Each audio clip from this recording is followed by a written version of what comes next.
Le Seigneur nous amène parfois à repasser les étapes de notre vie pour dresser un bilan. Il nous fixe des échéances. Est-ce seulement pour alimenter nos regrets devant bien de faux pas, des erreurs ou du temps perdu? Peut-être, si cela nous conduit à redresser le cap. Mais surtout, l'intention est de nous faire mieux apprécier la patience du Seigneur à notre égard, sa miséricorde bien souvent, son amour et sa fidélité toujours, mais surtout sa grande bonté manifestée envers nous. Pour cela, chantons l'amour fidèle de notre Dieu Sauveur.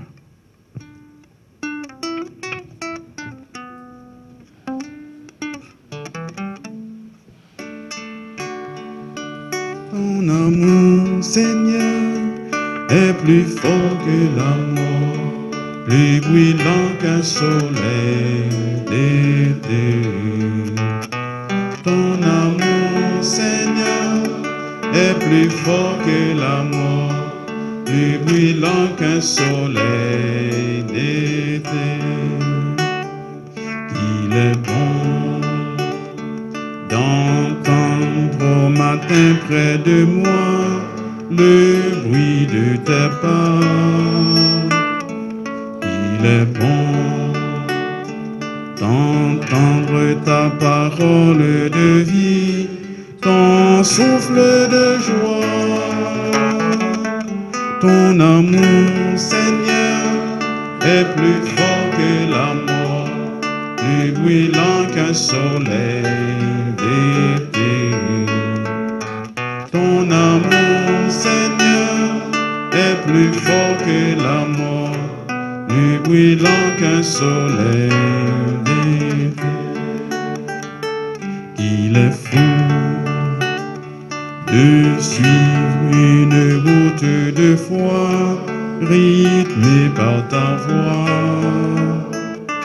Il est fou de croire ta parole de feu, lumière des temps. Ton amour, Seigneur, est plus fort que la mort, plus brillant qu'un soleil d'été.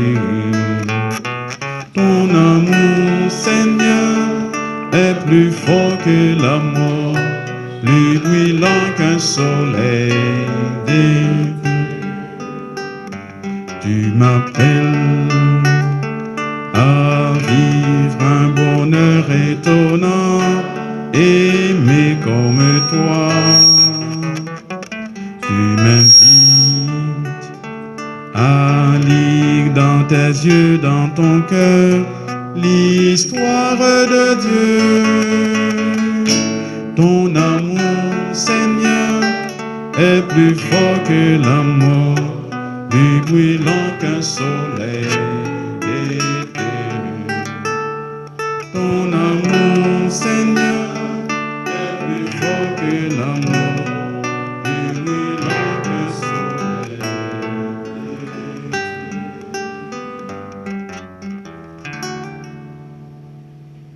Invoquons la présence de l'Esprit du Dieu de bonté dans nos cœurs et dans notre intelligence, pour que nous soyons à même d'être à son image, bons dans nos réflexions, nos paroles et nos actions.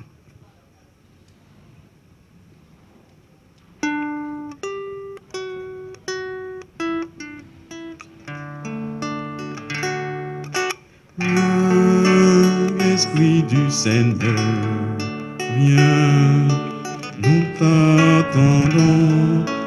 Alléluia, mets la joie dans nos cœurs, par le Christ, alléluia. Ensemble, ô Esprit Saint, amour du Père et du Fils, inspire-nous toujours ce que nous devons penser, ce que nous devons dire, comment nous devons le dire, ce que nous devons écrire, comment nous devons agir, ce que nous devons faire. pour procurer votre gloire, le bien des âmes et notre propre sanctification. Ô Jésus, toute notre confiance est en vous. Viens, Esprit du Seigneur, viens, nous t'attendons. Alléluia, mets l'orage dans nos cœurs, par le Christ, Alléluia. Mettons toute notre confiance dans le Père, comme Jésus nous l'a enseigné, et disons: Notre Père qui es aux cieux, que ton nom soit sanctifié, que ton règne vienne, que ta volonté soit faite sur la terre comme au ciel. Donne-nous aujourd'hui notre pain de ce jour. Donne-nous nos offenses comme nous pardonnons aussi à ceux qui nous ont offensés. Et ne nous laisse pas entrer en tentation, mais délivre-nous du mal. Saluons la Mère du Dieu de bonté fait homme, et aussi notre Mère, et prions par son intercession. Je vous salue, Marie, pleine de grâce. Le Seigneur est avec vous. Vous êtes bénie entre toutes les femmes, et Jésus, le fruit de vos entrailles, est béni. Sainte Marie, Mère de Dieu, priez pour nous pauvres pécheurs, maintenant et à l'heure de notre mort. Amen. Prions. Je vous invite à prier tous ensemble. Dieu de bonté, béni sois-tu pour ta présence aimante et agissante en nous et dans le monde. Tu nous appelles à suivre Jésus, ton Fils, venu pour servir. Tu nous redis sans cesse: commence, la providence viendra à ton secours. En Jésus, ton serviteur, avec Marie, notre mère, nous voici. Mets en nous ton esprit. Apprends-nous à te chercher en toutes choses. Donne-nous de prolonger les attitudes et les gestes de Jésus avec un cœur humble et passionné pour les pauvres. Fais-nous vivre dans une confiance pleine et tranquille en ta providence. Toi qui vis et règnes pour les siècles des siècles, le Seigneur soit avec vous. Que Dieu Tout-Puissant vous bénisse, le Père, le Fils et le Saint-Esprit. Bénissons le Seigneur.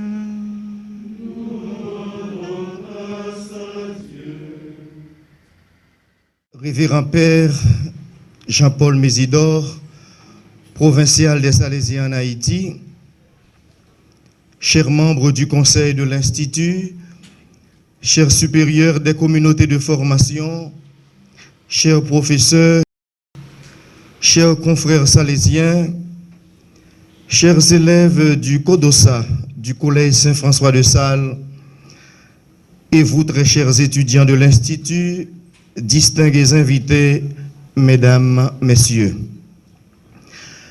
Nous sommes à notre 9e session des matinées culturelles à l'Institut, réunissant élèves, étudiants, professeurs et chercheurs curieux et passionnés de la philosophie. Nous nous préparons ce matin à recevoir quelques personnalités de marque. Nous commençons discrètement par les saluer, les remercier de leur disponibilité et de leur désir de nous édifier durant ces 2 jours.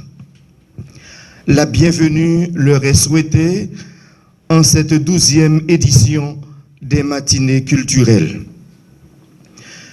Aujourd'hui, les sociétés font face à des problèmes de toutes sortes et cela exige de la part des penseurs contemporains, d'hommes et de femmes de bonne volonté, une prise de conscience majeure de façon à pouvoir faire face aux défis de l'heure. Le principe de bonté que nous nous préparons à analyser ou à examiner ce matin nous permettra de comprendre les enjeux d'une telle démarche. Aujourd'hui, nous nous rendons compte que tout ce qui se fait dans la société a quelque chose à voir avec le pouvoir ou la politique. Cette dernière est bonne dans la mesure où elle arrive à bien gérer le pays, la communauté, la société, pour que tout le monde arrive à y vivre comme personne à part entière, en harmonie avec les autres. Dans le cas contraire, elle ne mérite pas le nom de politique. Ce serait plutôt une sorte de politicaillerie. Ainsi, nous touchons la question de l'éthique ou de la moralité en politique et la relation existant entre les deux. Ne parle-t-on pas aujourd'hui d'une moralité politique ou de l'éthique politique? Agir de façon morale ou agir de façon éthique, c'est inclure les valeurs dans tout ce que nous faisons. Les valeurs dont la société a besoin pour bien se développer. Il est aussi question de voir par-dessus tout qui sont ceux qui sont responsables de transmettre ces valeurs de génération en génération. Ces derniers temps, ils sont nombreux. Les groupes, les commissions à travers le pays qui étudient ou qui continuent à étudier la nécessité et la place de l'éthique comme une série de valeurs sociales pour dynamiser et orienter la société. Il se pose pas mal de questions sur les porteurs de l'éthique sociale dans la société et d'une façon particulière dans l'activité politique. Encore une fois, l'inquiétude se pose sur les valeurs qui doivent soutenir l'activité politique dans la mesure où celle-ci contribue à la construction d'une société où toutes et tous puissent vivre dignement. C'est ce que nous allons essayer de mieux comprendre durant ces jours avec l'aide des intervenants que voici. Monseigneur Patrick Harris, qui se penchera sur le thème bonum. Comment définir cette caractéristique coextensive à l'être et motrice de l'agir? En d'autres termes, pourquoi, sans bonté, n'y aurait-il pas l'être et l'agir véritable? Le Père Jean-Robin Gédéon, qui nous aidera à réfléchir sur le citoyen et la cité, engagement du chrétien dans la bonne construction de notre maison commune à la lumière de l'encyclique du pape François, Fratelli Tutti. Je vous remercie de votre attention et déjà bonne écoute à ce qui va suivre. Père et chef, nous nous mettons debout pour chanter notre hymne national.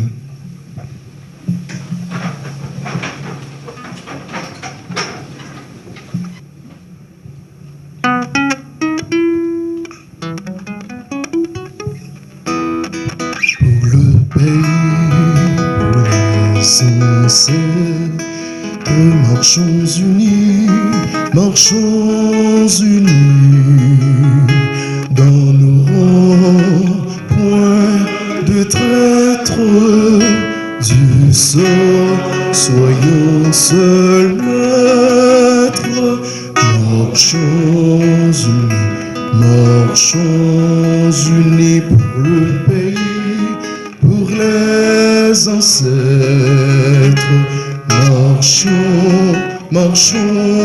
Marchons unis pour le pays, pour les ancêtres, pour le pays et pour nos pères, formons des fils, libres, forts et prospères. Toujours nous serons frères, formons des fils, formons le pays, pour nos pères. Formons, formons, formons des filles pour le pays et pour nos pères. Merci. Nous allons avoir comme premier intervenant Monseigneur Patrick Harris. Qui est-il? Monseigneur Patrick Harris est né en 1961 à Léogane, détenteur d'une maîtrise en théologie à l'Université catholique de Lyon, maîtrise en philosophie à l'Université catholique de Lyon, bachelier en droit canonique de l'Université catholique de Toulouse, docteur en théologie du Collège de philosophie et de théologie des Dominicains, Ottawa, expert de la CEH au dialogue œcuménique, membre du conseil de direction et de rédaction de Moon, revue de philosophie. Je crois que l'essentiel est dit autour de Monseigneur Harris. Le moment est venu pour lui donner le micro et commencer donc à nous édifier. Monseigneur Harris, bienvenue parmi nous.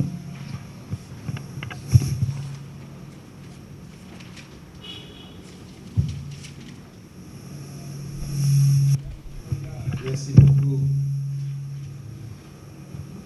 Merci beaucoup, Père Basile. Je prends plaisir à saluer le Père provincial des Salésiens en Haïti, son conseil, les membres de l'Institut, les étudiantes qui sont ici présents et tous ceux et celles qui vont nous rejoindre après par l'intermédiaire de radio, télé. Comme le Père Basile l'avait précisé au cours de son intervention, je dois vous entretenir autour de la réalité du bonhomme. Comment définir cela en relation avec l'agir et l'être? Ou mieux, comment la bonté entre-t-elle à l'intérieur du constitutif fondamental de l'homme?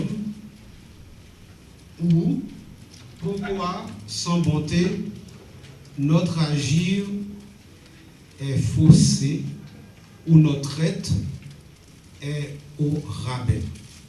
C'est un peu cela que je vais tenter, non pas de traiter, mais d'éclaircir pour vous. Autrement dit, je vais essayer de baliser l'espace où peuvent prendre place vos interrogations et vos questionnements. Saint Augustin nous dit: il est de notre bonheur comme de notre salut. Nous ne le possédons qu'en espérance. Il n'est pas dans le présent, mais dans l'avenir. Fin de citation. Cela peut être dit du bien comme du beau ou du vrai. Quand un de ces transcendantaux entre en jeu, il met tout en jeu. La réflexion procure trois avantages. Bien penser, bien parler et bien agir, selon ce que le CIP nous dit. Or, le propre d'un homme instruit, dit Aristote, est de rechercher la précision en chaque domaine dans la mesure où l'admet la nature des sujets. Il peut y avoir agir, il peut y avoir d'être sans agir, dans le sens arendtien du terme, à condition de ne pas être des ontologistes sociaux. Le transcendantal bonhomme est au moins évocativement présent dans le quotidien de chaque honnête homme, mais il peut être présent aussi dans le comportement latent d'un corrupteur ou d'un kidnappeur. Peut-être que ce bonhomme n'a point ou n'est point été dans la même extension de son concept chez tous. S'il en était autrement, ce serait le pape Jules même, et il faudrait en conséquence arrêter la tenue de ces matinées culturelles. Ainsi, l'activité de pensée est aussi incessante, aussi répétitive que la vie, et la question de savoir si la pensée a un sens se ramène à l'énigme sans réponse du sens de la vie. En effet, la révolution permanente dans la pensée est que l'humain se questionne après avoir questionné la nature. Quel est le sens de ma vie? Qu'est-ce qui m'arrive après la mort? Comment vaincre la mort? Comment défier le temps qui détruit tout? Comment trouver le secret de la réalisation de soi? Pourquoi le mal? Comment parvenir au bonheur? Aristote pensait que la vertu de l'homme doit être la disposition par laquelle il devient bon pour remplir bien sa fonction. Et il n'était pas possible d'être bon ou de le devenir sans avoir été à une certaine école, dit-il, parce que le bien est ce à quoi tout vise. L'idée du bien est la plus haute des connaissances, dit Platon dans la République au livre 6. Et selon Aristote, le bien est ce à quoi tout vise, vient de dire. C'est ce qui est voulu pour lui-même et non en vue d'autre chose. Et si nous choisissons tout le reste en vue d'une fin voulue pour elle-même, il est évident que ce peut être là le bien et même le bien souverain. Mais il y a plus à regarder. Le fait de vouloir ce qui est bon enclenche en soi une démarche éthique de la même manière quand je décide de prendre une marche, par exemple. Celle-ci suppose que mes capacités physiques sont adaptées au présent de ma volonté et que dans ce cas précis, le vouloir, c'est pouvoir.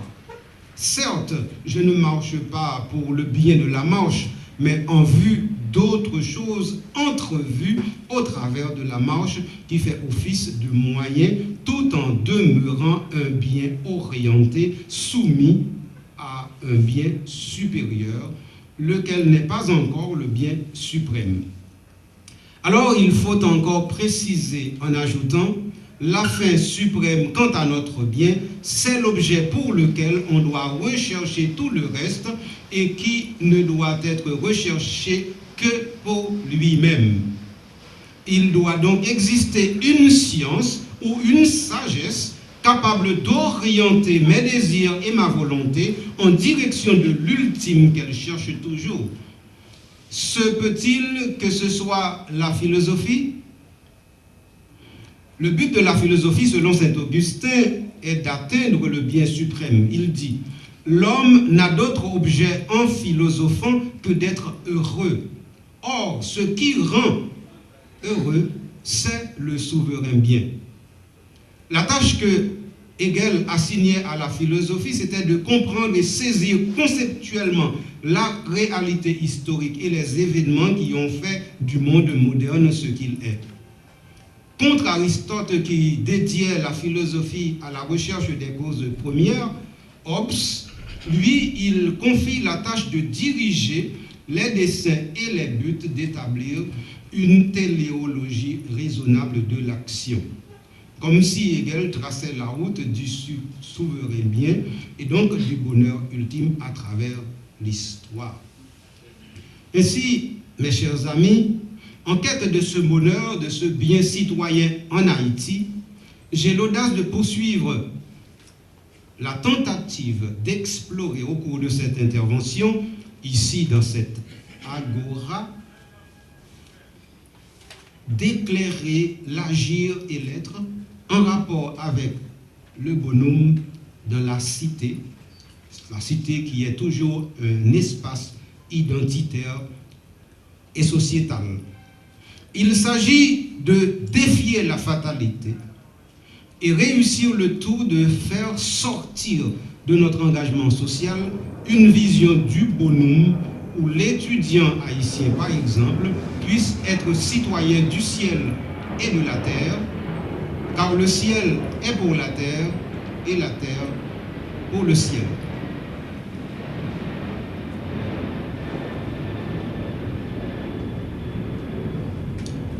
Pourquoi sans bonté il n'y a pas d'agir et d'être? Faudrait-il reformuler la question et y voir une articulation de trois problèmes éternels de la philosophie, à savoir le problème de la connaissance, le problème de l'être, le problème de l'agir? Peut-être qu'il s'agirait de montrer ou de prouver que le terme bonté ici n'a pas la connotation d'un lieu théologique.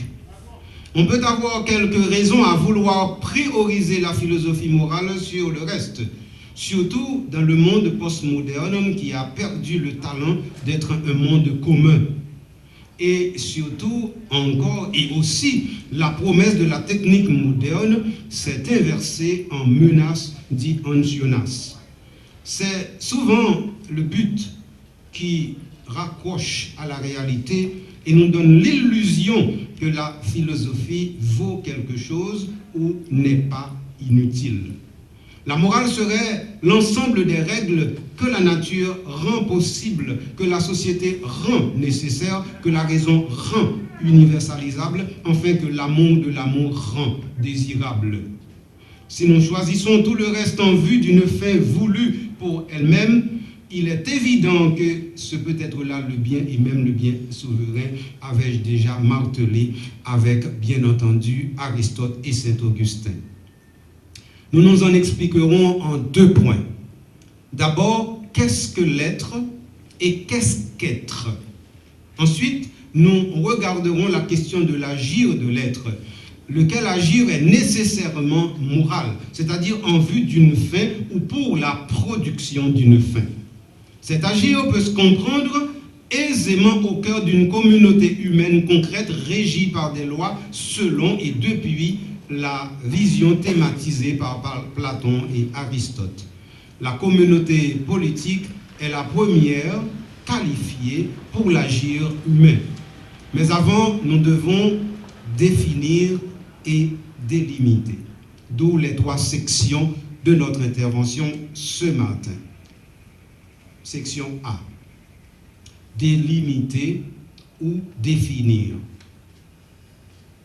Penser, c'est justement apprendre à se défaire des évidences toutes naturelles. La pensée est chez elle partout. Elle est infinie et sans limite. Le bien se dit de tout ce qui est objet de satisfaction ou d'approbation dans n'importe quel ordre de finalité. Le bien s'applique au passé et à l'avenir, au conscient et à l'inconscient, au volontaire et à l'involontaire. Faut-il faire une distinction entre morale et éthique? On peut toutefois discerner une nuance selon que l'on met l'accent sur ce qui est estimé bon ou sur ce qui s'impose comme obligatoire. Le terme éthique est réservé à la visée d'une vie accomplie sous le signe des actions estimées bonnes et celui de morale pour le côté obligatoire marqué par des normes, des obligations, des interdictions sous horizon d'universalité. On reconnaîtra aisément dans la distinction entre visée de la vie bonne et obéissance aux normes l'opposition entre deux héritages. l'héritage aristotélicien, où l'éthique est caractérisée par sa perspective téléologique, c'est-à-dire vers un but déterminé, et un héritage kantien, où la morale est définie par le caractère d'obligation de la norme. Que dois-je faire? C'est la question de la morale. Comment vivre? C'est la question de l'éthique. Ces balises étant posées, nous pouvons maintenant dire pourquoi nous ne définissons pas. Le mot est la fenêtre. Il n'est pas écran. Et s'il est écran, il faut bien entendu le rejeter. Aucun mot n'est fin. Il oriente vers le comprendre. La première fonction du comprendre, c'est de nous orienter dans une situation. Le comprendre ne s'adresse pas à la saisie d'un fait, mais l'appréhension d'une possibilité d'être, dit Paul Ricoeur. Faut-il chercher à tout définir? Il faut peut-être placer les bornes au lieu où les eaux peuvent se parler le langage de la fécondité. Ainsi, il faut comprendre que nous ne définissons pas ici. Nous mettons les balises dans l'espace où va se jouer cet entretien. Le transcendantal bonum n'est pas à définir, mais une circonscription du domaine s'impose. Bien veut toujours dire dans le vocabulaire grec bon pour ou apte à. Selon Platon, le bien est ce qui n'a pas d'autre fin que soi-même. Il affirme encore, le bien est ce qui met de l'unité entre les êtres. Il n'est pas une mesure qui varie avec les individus. Le bien désigne donc ce qui est absolument désirable. Il a partie liée au désir, et plus particulièrement au désir comme générateur de valeur. Dans la philosophie grecque, le bonum est ce qui est bon par lui-même et par rapport auquel tous les autres ne sont que des moyens. Socrate dit que celui qui commet une faute se montre mauvais archer de l'existence. Il vise mal la cible qui est la même pour tous, à savoir le bien. L'homme ne doit ou ne devrait avoir qu'un désir, faire le bien. Chez Kant, par exemple, le bien est ce qui satisfait l'homme tout entier, y compris la raison, la sensibilité et l'activité.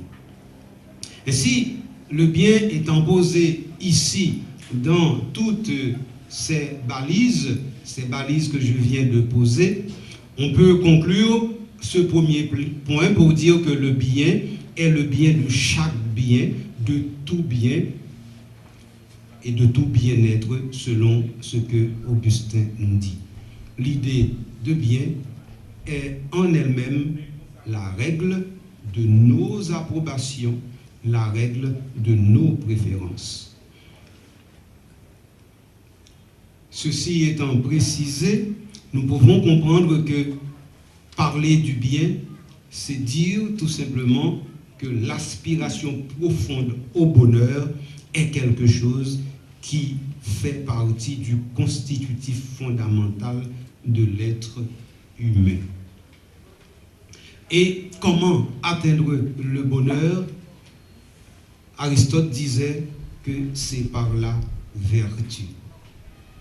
Parce que la vertu est devenue un moyen pour atteindre le bonheur dont la réalité est la vision, l'être et la vie en Dieu, complétera saint Augustin. La volonté a été créée bonne, mais muable, parce qu'elle a été tirée du néant. Ainsi, elle peut se détourner du bien et du mal, mais elle n'a besoin pour le mal que de son libre arbitre et ne saurait faire le bien sans le secours de la grâce, précise-t-il encore. Or, l'être humain apprend à être, à savoir, à faire, à vivre ensemble. Mais où? Ne serait-ce pas au sein d'une famille?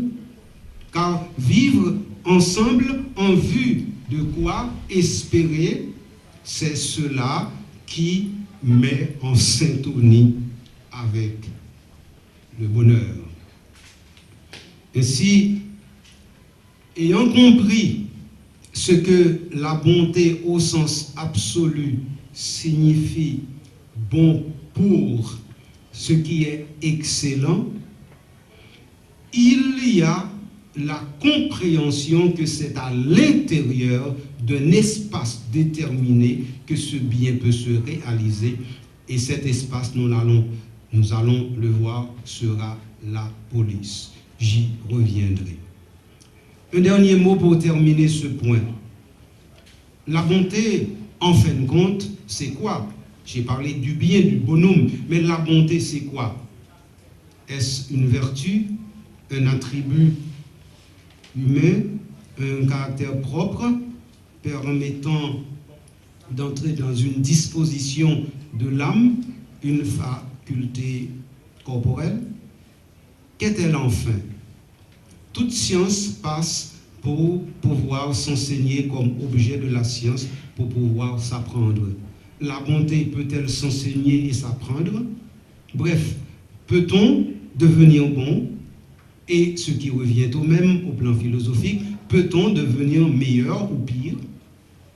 En le devenant, agissons-nous ou c'est arrivé à notre insu?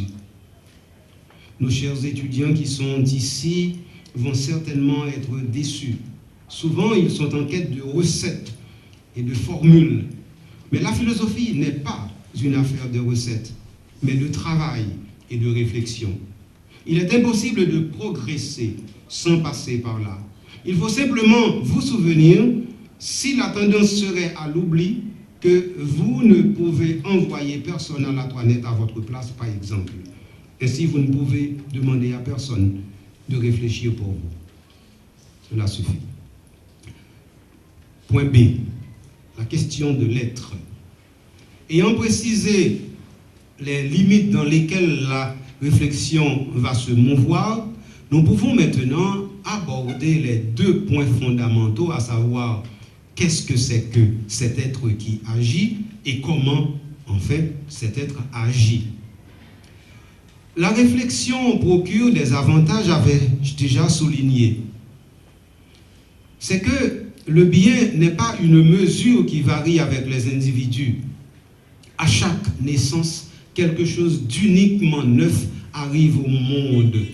La logique de Platon pense que l'être comme causa prima et ultima ratio, c'est-à-dire cause première et raison ultime.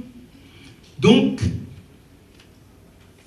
l'être en tant que tel est l'horizon de tout étant. J'aurai à préciser cela pour vous, mais prenez patience. Penser est l'engagement par l'être, pour l'être. De tous les discours, le discours religieux est celui qui prend mieux en charge la réponse à la question du sens de la vie. Non seulement il nous promet l'immortalité, mais il assigne à nos conduites une référence morale absolue. À notre histoire, un terme ultime et dans le meilleur des cas, le salut. L'existence et le bien de toutes choses viennent de Dieu, selon saint Augustin. Tout être naturel, dans la mesure où il est bon, dit-il. De là découle que tout être spirituel et corporel est bon par nature, dit encore Augustin. S'il en est ainsi, l'être bon est naturellement ordonné au bonhomme et n'aurait pas de difficulté pour atteindre le bonheur. Et la vie de l'homme est donc heureuse quand il jouit et de la vertu et parmi les autres biens de l'âme et du corps de tous ceux sans lesquels la vertu ne peut subsister. Il lui suffirait d'être vertueux pour cela. Ceux qui se conforment à la raison pour régler leurs désirs et agir peuvent tirer le plus grand profit à être instruits. Qu'est-ce qu'être? Qu'est-ce qu'un être? Comment éviter le verbe être quand on essaie de définir le terme? Nous pouvons commencer par le constat d'existence. Par la négation du non-être, l'être devient une tâche positive, à savoir celle du perpétuel choix de soi-même. Donc la première chose que je vous dis avec cette question, c'est que l'être est. Nous ne sommes pas plus avancés, bien entendu, où l'affaire de la philosophie comme métaphysique est depuis Aristote de penser les temps comme tel en mode ontothéologique, dit Heidegger. Or, Heidegger précise, les temps que nous avons pour tâche d'analyser, nous le sommes nous-mêmes à chaque fois. Les temps que nous avons pour tâche d'analyser, nous le sommes nous-mêmes à chaque fois. Plus en profondeur, il dit, les temps pour qui il y va en son être de cet être même se rapporte à son être comme à sa possibilité la plus propre. Mais il y a mieux. S'il nous faut rester ou bien tenter d'entrer à l'intérieur comme par infraction dans une forteresse, il y a lieu de continuer l'auteur qui dit « Parce qu'il tient à la nature du Dasein d'être chaque fois sa possibilité, cet étant peut en son être se choisir, se trouver lui-même, se perdre en tant que tel. » Ceci étant dit, chers amis, vous comprenez que résoudre la question, à savoir qu'est-ce qu'être, qu'est-ce que naître, c'est une question totalement impossible. Et donc, il n'y a pas une réponse. Et dans Être étant, Heidegger avait écrit un tome pour tout simplement poser la question et non résoudre le problème. Ainsi, ce qui importe lorsque nous parlons d'être, c'est tout simplement ce qui s'offre à nous. Ce qui s'offre à nous, c'est un étant. Et un étant, c'est un être de désir.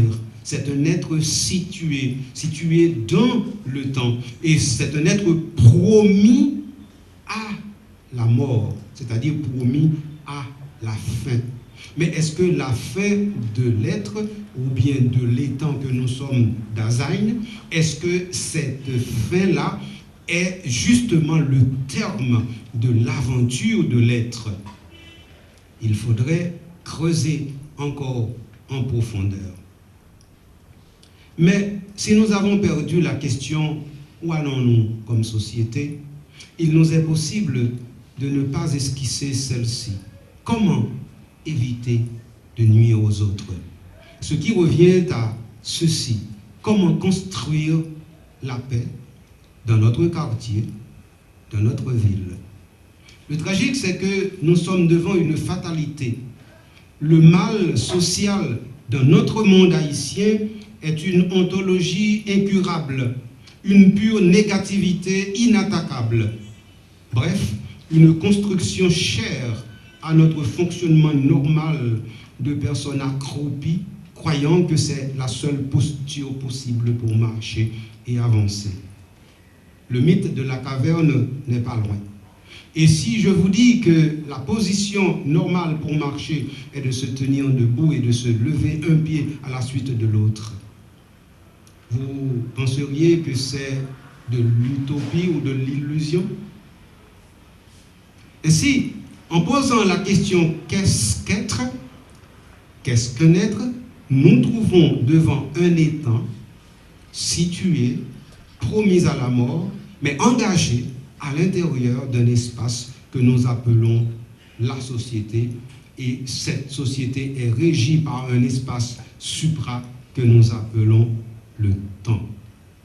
Quiconque commence à agir doit savoir qu'il a déclenché quelque chose dont il ne peut jamais prédire la fin, ne serait-ce que parce que son action a déjà changé quelque chose et l'a rendu encore plus imprévisible, dit Hannah Arendt.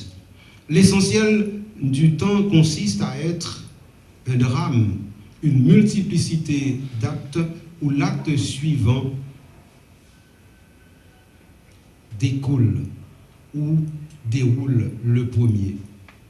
Si, après avoir dit fragmentairement qu'est-ce qu'être et comment l'agir entre à l'intérieur de cet être, nous pouvons maintenant chercher à comprendre l'importance de cet agir à l'intérieur de notre société en tant que telle. Pour le faire, il y a deux petites choses que je vais tenter comme exercice. La première, c'est de situer l'agir à l'intérieur d'une succession telle que Hannah Arendt l'a comprise. À savoir, il y a le travail, il y a l'œuvre, ensuite il y a l'action.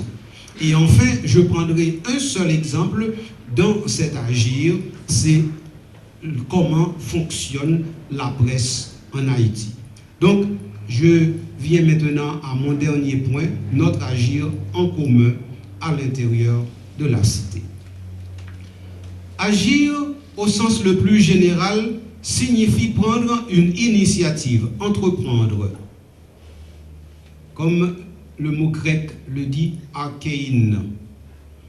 Agir, c'est guider et éventuellement gouverner, mettre en mouvement. L'action en tant que capacité de commencer et de faire advenir l'infiniment improbable attend toujours sa révélation et son assomption. Sans quoi elle ne peut être. L'essence de l'agir est l'accomplir. Et que signifie accomplir selon Heidegger? Accomplir signifie déployer une chose dans la plénitude de son essence, atteindre à cette plénitude que dit le mot latin producere. L'action n'attend pas de qualification axiologique. Elle se contente d'être l'exploit impossible qui existe non grâce à la foi, mais par une sorte de nécessité sans injonction qui fit qu'il y a quelque chose plutôt que rien. La bienveillance réciproque, dit Aristote, c'est l'amitié. L'exemple le plus facile à saisir pour comprendre qu'est-ce que c'est que agir, c'est bien entendu l'amitié. Agir signifie avant tout opérer un changement dans le monde ou dans son monde, pour faire quelque chose d'autre, pour faire que quelque chose d'autre arrive dans le monde. Celui qui est maître de lui-même est tel que les plaisirs physiques ne lui font rien commettre de contraire à la raison. Ainsi, celui qui agit est vertueux dans la mesure où il sait se maîtriser. C'est parce que les hommes sont égoïstes qu'ils ont besoin pour vivre ensemble de lois, de contraintes, de politiques, d'un État. Comment faire qu'ils deviennent bons et vertueux? La bonté, la vertu sont-elles praticables au sein de la société?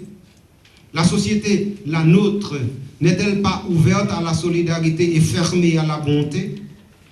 Disponible pour la générosité, mais indisponible pour la vertu?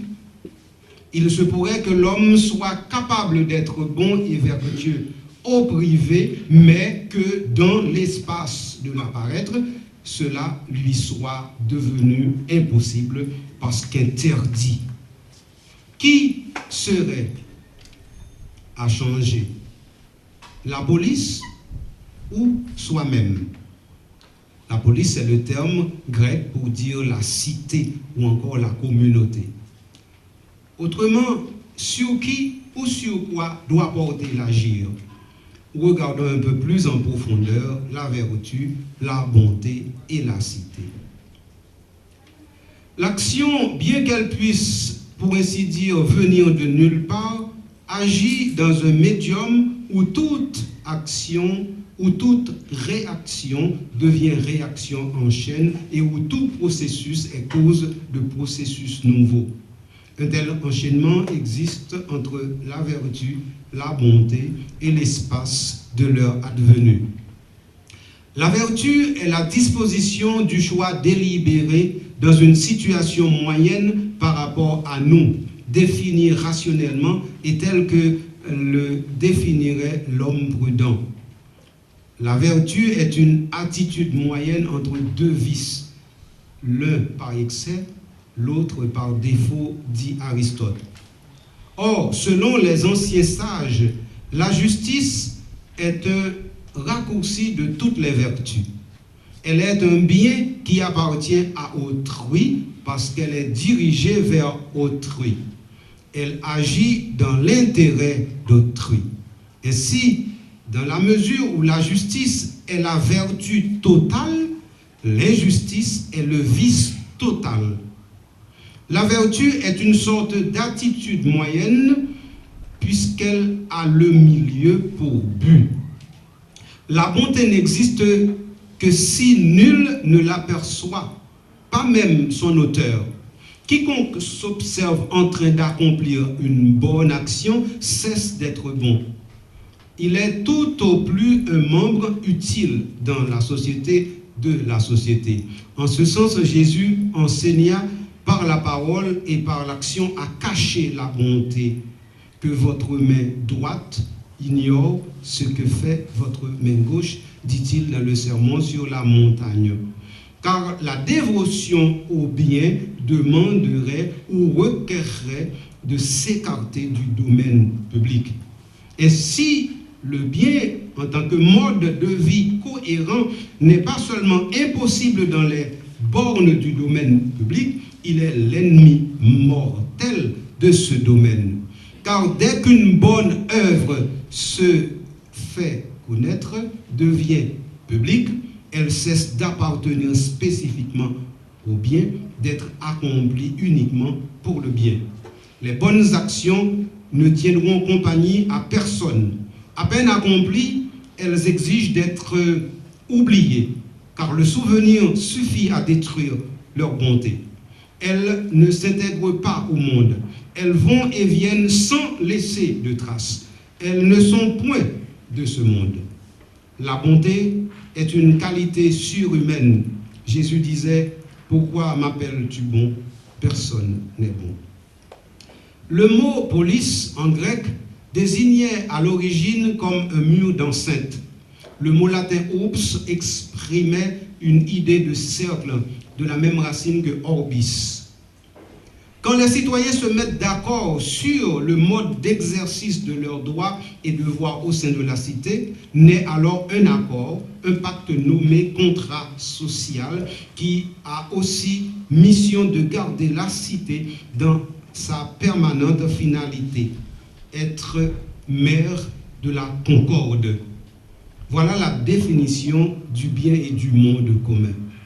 La police, pour les Grecs, comme pour la Respublica pour les Romains, était avant tout leur garantie contre la futilité de la vie individuelle où aucune immortalité n'était possible.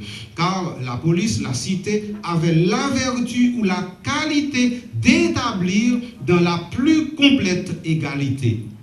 La police se distinguait de la famille en ce qu'elle ne connaissait que des égaux, alors que dans la famille, il y avait le siège de l'inégalité.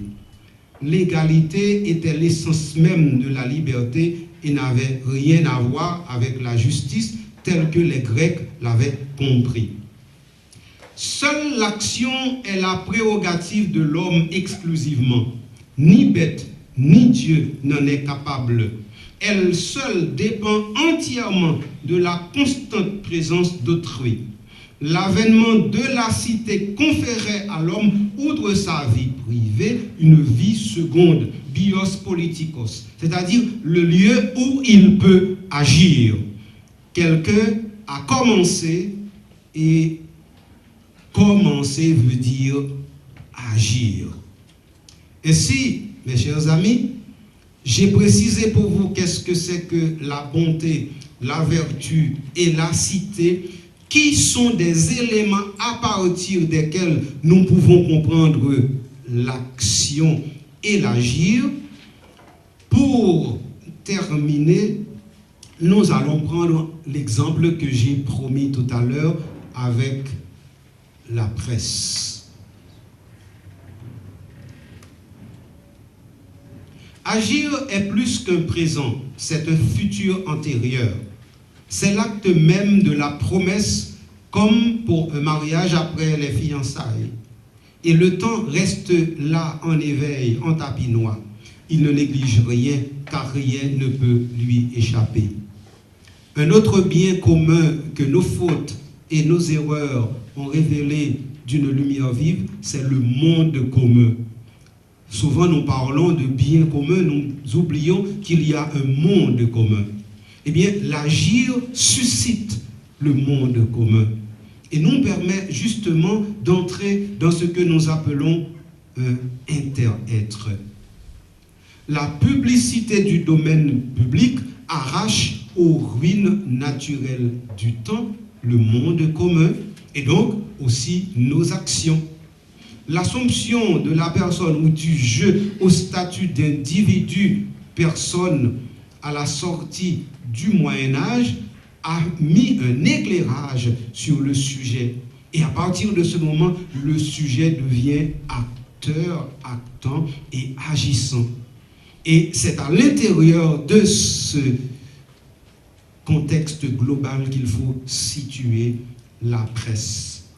La presse va consommer cette révolution du jeu. L'excellence que les Grecs eussent appelée arete et les Romains virtus a toujours été assignée au domaine public. Et c'est la presse qui va révéler un aspect jusqu'ici caché de ce domaine public. La société de masse issue de la presse détruit le domaine public aussi bien que le domaine privé. Personne n'est protégé et rien ne le protège, pas même son foyer, qui était la chose la mieux protégée du monde. Par exemple, la star va remplacer le héros ou le saint. Même le savant et l'écrivain vont devenir stars avec les médailles et les prix Nobel. Dans la Grèce antique, il importait peut-être d'être riche et dans la Rome antique, d'être philosophe. Et si la presse va hisser le culte de la performance pour la performance et celui des moyens au détriment des objectifs et des fins. Il faut inscrire la presse dans ce tourbillon. Il n'y a pas à se demander si elle est bonne ou mauvaise. La presse est inconsciente. Les radios, les télévisions, les quotidiens ne décident de rien. Ce sont les grands patrons de la presse qui sont les décideurs. C'est à eux que s'adresse la question du présent et de l'avenir de notre société. La fin suprême, quant à notre bien, c'est l'objet pour lequel on doit rechercher tout le reste, avais-je précisé au début de mon intervention. Et il faut toujours nous rappeler avec Emmanuel Lévinas que tout jeu est devant nous comme un visage qui a toujours l'antériorité de l'étant sur l'être en tant que tel. Or, la presse est justement cette réalité qui ne met plus devant nous le visage en tant que tel. Et c'est en cela que la presse n'aide pas le domaine public à rester le domaine public qui conserve le domaine privé en tant que tel. Et si une vie sans parole et sans action est morte au monde, l'histoire reçoit dans sa mémoire les mortels qui, par l'action et par la parole, se sont montrés dignes de la nature et de leur renom immortel. Quand l'homme absorbe tout cela, il aborde vraiment autrui, il est arraché à l'histoire. Les médias nous ont rendu un grand service Grâce à eux, nous sommes devenus les contemporains de tous nos contemporains. Nous pouvons habiter leur monde, du moins de manière factice. Car quand le voisin appelle au secours, qui ne se sent pas coupable de ne rien faire. Et si ce voisin est un kidnappeur, traqué par un gang rival. Mais qui n'est pas notre voisin aujourd'hui grâce à la médiation imparable de smartphones pourvu d'une bonne caméra? Comment être heureux quand le voisin, toujours lui, ne mange pas et que je peux manger quand je peux ou quand je veux? Mais comment manger après les massacres de la Saline ou de Bel-Air ou de Martissan? Alors seulement, il y a la question de la conscience morale ou de l'inconscience totale. Or, avoir conscience, c'est avoir du temps pour éviter et prévenir l'instant de l'inhumanité. À force de connaître le peuple par les médias, dit un philosophe, on finit par prendre les médias pour le peuple. Et en Haïti, c'est trop souvent vrai. Et il y a tellement d'hommes politiques qui ont peur des médias, et pour cause. Parce qu'ils se disent, mieux vaut l'action que l'interprétation. Je termine avec ceci avant de conclure. Pas d'information, pas de mobilisation. Pas de mobilisation, pas d'action. Car un monde sans la presse, sous toutes ces expressions et formes, deviendrait un monde comme un nouveau Moyen-Âge. Voilà pourquoi il faut une éthique de la responsabilité qui soit capable de s'adresser les questions les plus nouvelles et les plus impromptues qui font irruption au début du temps. Il s'agit de savoir trouver les questions nouvelles dans les enveloppes surannées de la postmodernité mal assagie. Car nous sommes devenus comme des enfants qui jouent avec le feu, croyant encore qu'il ne peut brûler que les autres et pas nous. Mais les dégâts que nous causons sont là. Environnement, pollution, permissivité sous toutes ses formes, crise généralisée des valeurs, crise de toutes les autorités. Alors le monde va tout droit vers l'anarchie. Nous l'avons vu par exemple aux États-Unis. Il faut s'élever contre les dangers menaçant la culture ouverte, l'esprit, la démocratie, la tolérance. Et la presse participe à ces menaces. Quelqu'un a si bien dit, si l'on préfère le spectacle à l'action et à la réflexion, comment s'étonner d'être dirigé par des comédiens? La morale commande ce que l'amour recommande. Il n'y a pas à choisir entre l'éthique et la morale. Il faut les prendre ensemble. Et je conclus. Y aurait-il un mal radical, comme le fait de prendre le mal comme projet, tel que suggéré par Luc Ferry? En effet, il se demande pourquoi cet excès dans le mal, lors même qu'il est inutile et ne s'inscrit dans aucune logique naturelle. Augustin reconnaît qu'il ne peut comprendre l'origine du choix du mal. Haine sans cause. Luc Ferry conclut que l'homme torture son semblable sans but, que cette constante possibilité de l'excès est le démoniaque. Quand on cherche le bien, on ne l'atteint qu'avec peine, mais le mal nous atteint même quand nous ne le cherchons pas, disait le Cid.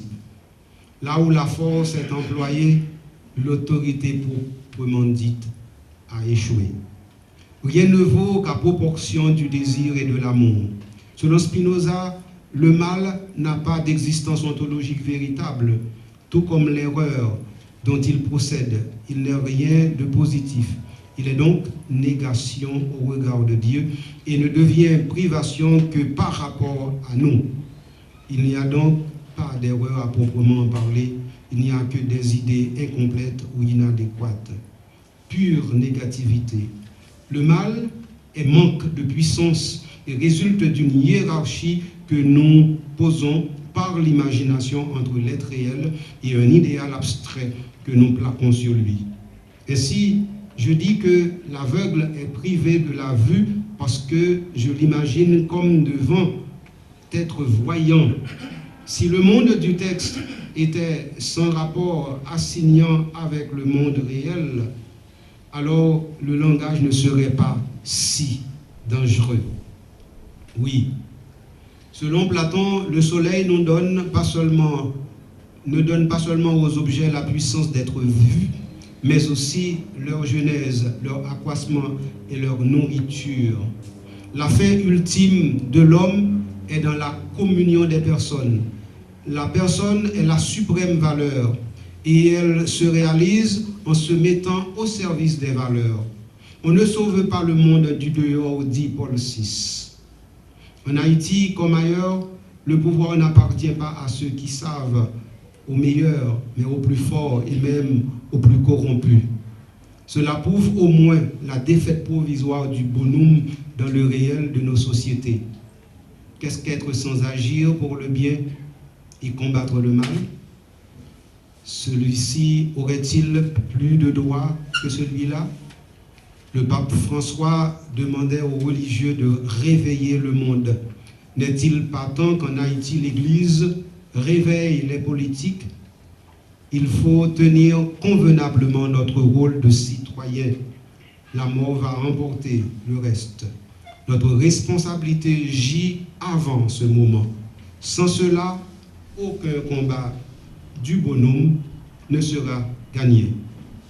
Le bonhomme doit se conclure ou ouvrir toujours sur une éthique ou un principe de responsabilité.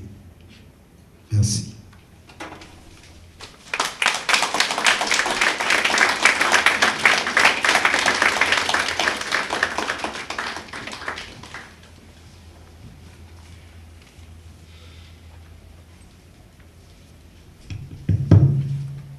Merci, Monseigneur. Merci de nous dire et de nous rappeler que sans la bonté, notre être est au rabais. Et quand certains transcendantaux sont en jeu, tout entre en jeu. Le transcendantal bonhomme peut être présent chez un homme de bien, tout comme chez un kidnappeur. Et dans ce cas, comment parvenir au bonheur? Chercher à être bon, tel est le chemin qui va nous y conduire. Mais pour ce faire, il nous est impératif de nous mettre à l'école et ainsi faire nôtre au fur et à mesure la science du bien. Mais comment éclairer l'agir et l'être à travers ce bonhomme dont il est question aujourd'hui? Plusieurs problèmes peuvent se poser ou entrent en jeu. Le problème de la connaissance, le problème de l'être, le problème de l'agir. En parodiant Aristote et Saint-Augustin, vous avez pris le temps de nous dire l'essentiel de votre thème. Que dois-je faire et comment faire? Le dois-je faire se réfère à la morale et le comment faire à l'éthique. Le transcendantal bonhomme n'est pas à définir. Le bien est le bien de chaque bien et de tout bien-être. L'idée de bien est la règle de toute approbation, la règle de nos préférences. Et pour répéter, pour parodier Aristote, il est possible d'atteindre le bonheur, le bien par la vertu. Et Saint Augustin de son côté nous dit que tout être est bon naturellement. Mais vous avez pris le temps de nous dire que le bien n'est pas quelque chose qui varie selon l'individu, mais il reste bien, peu importe l'individu en question. Mais vous avez dit quelque chose de plus en touchant notre réalité. Et vous avez utilisé les mots que voici. Le mal social haïtien est un problème pratique incurable. J'ajoute, paraît-il. Mais ne pourrait-on pas parler, Monseigneur, dans ce cas, de la défaite provisoire du bonhomme chez nous? Enfin, la bonté n'existe que dans le secret, ce qui fait que publiquement, elle cesse, en parlant de la bonté, elle cesse de l'être. Merci, Monseigneur. Vous avez parlé comme un livre, et nous avons pas mal de leçons déjà à apprendre. Merci beaucoup. Maintenant, un peu d'applaudissements pour Monseigneur. Maintenant, nous allons nous mettre debout pour la prière avant de nous séparer. En ce temps de Noël, souvenons-nous de la bonté de Dieu qui s'est fait homme. L'ange du Seigneur apporta l'annonce à Marie. Elle a conçu par l'opération du Saint-Esprit. Je suis la servante du Seigneur. Qu'il me soit fait selon ta parole. Et le Verbe s'est fait chair. Et il a habité parmi nous, Prie pour nous, Sainte Mère de Dieu, afin que nous soyons dignes des promesses de Jésus. je vais terminer avec la prière avec laquelle le pape conclut l'encyclique Fratelli Tutti. Seigneur et Père de l'humanité, toi qui as créé tous les êtres humains avec la même dignité, insuffle en nos cœurs un esprit fraternel. Inspire-nous un rêve de rencontre, de dialogue, de justice et de paix. Aide-nous à créer des sociétés plus saines, un monde plus digne, sans faim, sans pauvreté, sans violence, sans guerre. Que notre cœur s'ouvre à tous les peuples et nations de la terre, pour reconnaître le bien et la beauté que tu as semé en chacun, pour forger des liens d'unité, des projets communs, des espérances partagées. Nous te le demandons par Jésus, le Christ, notre frère. Amen.